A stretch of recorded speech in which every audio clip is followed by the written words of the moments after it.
Pag narinig mo na ito, umiwas na sa riles. Paparating na ang tinaguriang Iron Dinosaur.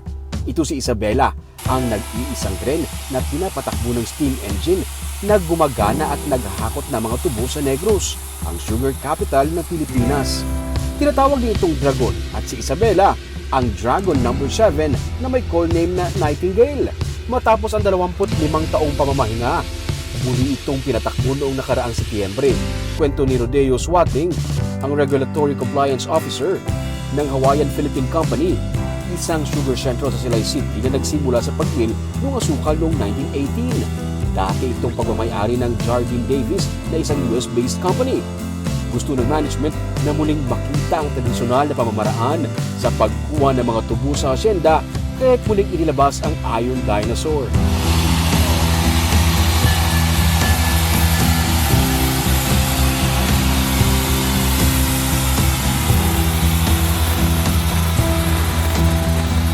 Kaya ginaya concept sa amo na managing director. Oo. Okay. So ang gua, silin niya, I wanted the train to howl canes as it used to be. Oo. Ano na? Hindi nag-howl. Ano na, duwa na subong na bilin. Oo.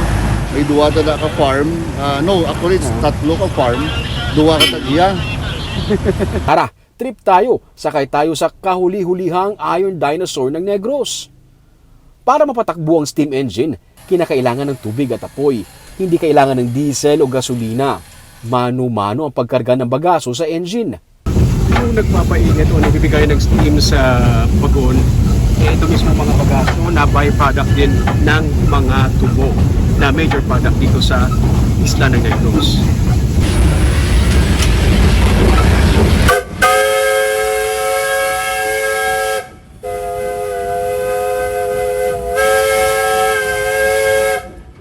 Pag umabot na ng 130 ang pressure, pwede nang tumakbo ang tren.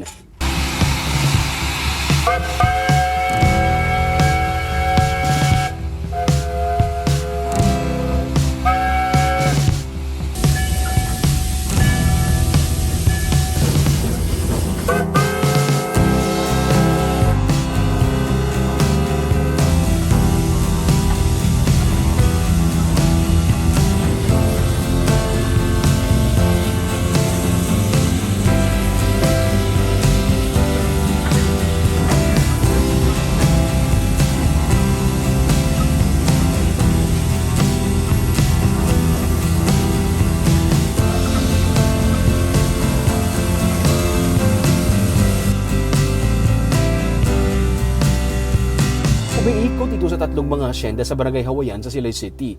Hanggang 30 na mga bagon ang kaya nitong hilahin.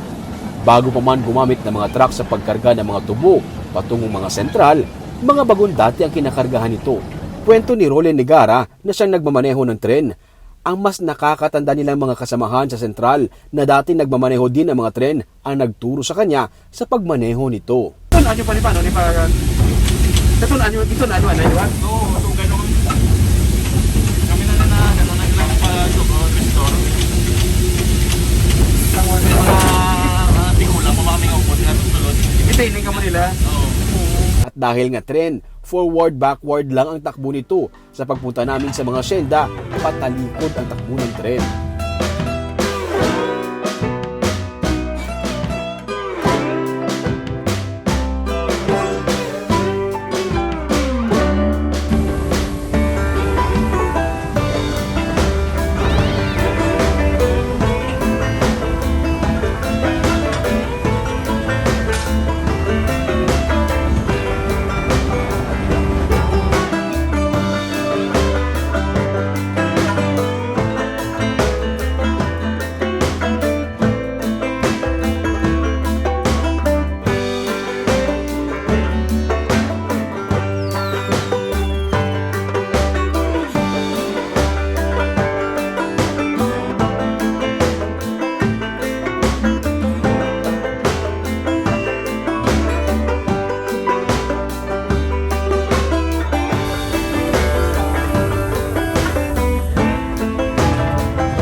Maliban sa driver at sa nagkakarga ng bagaso, may mga nag-a-assist din sa kanila.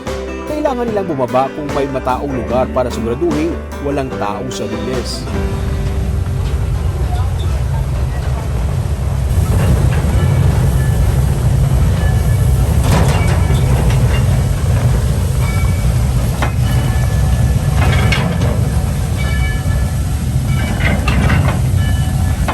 Pag may nakaharang tulad ng motorsiklo na ito, siya rin ang magtatabi nito.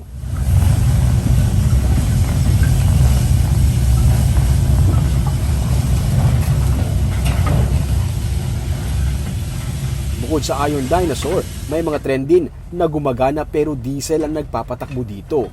Ang mga asyenda kung saan kumukuha ng mga tubo ang tren, ang mga asyenda na may mga tauhan na sanay na sa pagkakarga ng mga tubo sa bagon. Iba rin kasi ang pamamaraan sa pagkarga ng tubo sa tren kaysa sa truck. Ang pag-repair sa linya, siya doon naging kamahal.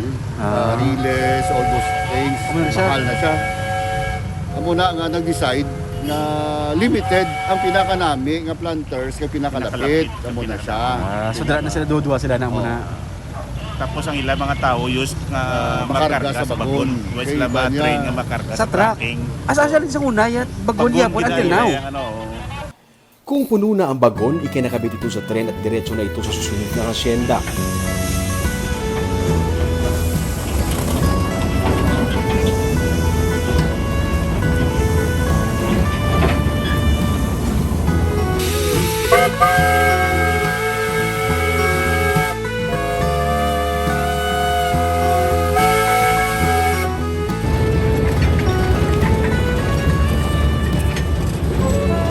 Gusto sana ng mga sugar planters na sa bagon pa rin magkarga ng tubo pero sira-sira na rin ang mga riles kaya 3 asyenda lang ang kayang pagsilbihan ng Iron Dinosaur. Galing sa mga asyenda, bumabalik na naman ang tren sa sentral dahil pabalik na, nauuna na ang ulo ng tren.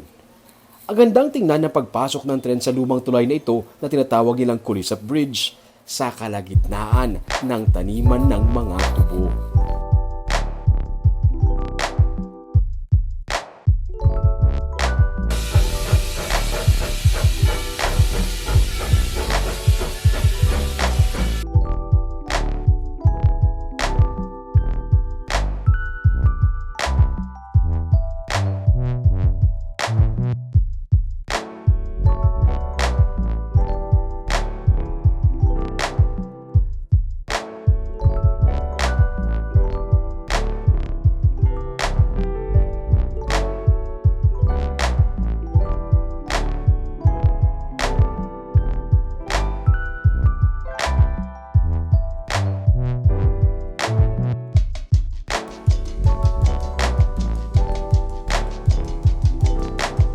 Pagdating sa sentral, dito ginagawang asukal ang tubo. Mayroon ding muscovado na siyang main ingredient sa ilang kakanin o delicacy ng Bacolod City tulad na lang ng piyaya. Siyempre, basta pasalubong galing Bacolod dapat mercy na soon may Metro Manila branch na. Pinaglumaan man ng panahon, ngunit nananatiling matibay. Iyan ang Iron Dinosaur. Tulad na lang ng sugar industry ng probinsya, ilang pagsubok man ang dumating, nananatili pa rin itong nagbibigay ng kabuhayan at kita sa nakakarami. Ang Iron Dinosaur, hindi lang tagakuha ng mga tubo, hindi lang isang tourist attraction. Ito ang nagsisilbing paalala kung ano ang Negros noon at kung saan ito patungo.